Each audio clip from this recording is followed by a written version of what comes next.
Any early childcare educator will say, there's too much paperwork. This is minimal amount of paperwork and the bang for your buck is huge. So it takes hardly anything to pull a play world together and you will get massive amount of mileage out of it.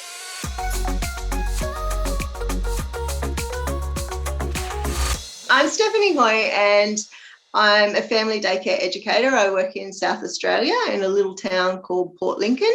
I work from home and across a working week have 14 different children come to my house, and their age ranges from 6 weeks through to school age. The first one I did on my own was the rainbow fish. There's one fish that's got shiny silvery scales and she thinks that she's beautiful, but she doesn't have any friends and she wants to play with the other fish, but they want to have one of her scales. At the moment, I've got a lot of 3 to 4-year-olds that will go off to kindy next year. So that concept of sharing and being kind to each other, and sometimes you have to give away what you really want for things to work. So there was a lot of other underlying stuff going on in that story apart from the STEM stuff. And so what happened in our play world was we take it in turns to be the rainbow fish, and whoever was the rainbow fish got shiny silver circles, and they had to give them out however they saw fit, but there was an odd number. Each child did it differently. Some kids, it was too hard for them, so they gave them all away. Some kids gave one to each person and hid the rest.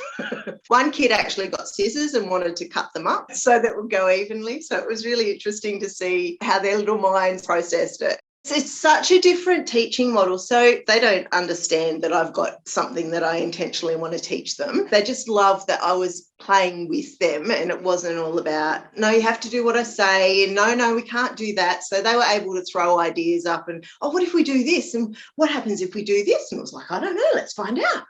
So they were really excited that they could be leading the grown-up. There was a massive social, emotional connection with the kids and a massive learning there for them as well. The empathy that they developed for the characters, they were sad for the rainbow fish because the rainbow fish was so sad, and they were able to transfer what was happening in the play world, which might have only been like 20, 30 minutes in a day, but it was so engaging for them that they were talking about it constantly throughout the day when they were doing other activities. The reason I really liked this approach of the conceptual play worlds is you can introduce so many different topics into the play. It's not just like, oh, let's make a volcano. It's more than just the science stuff. That's going to be their world and their livelihood when they grow up. So it's the stuff that we should be really talking about to them when they're little.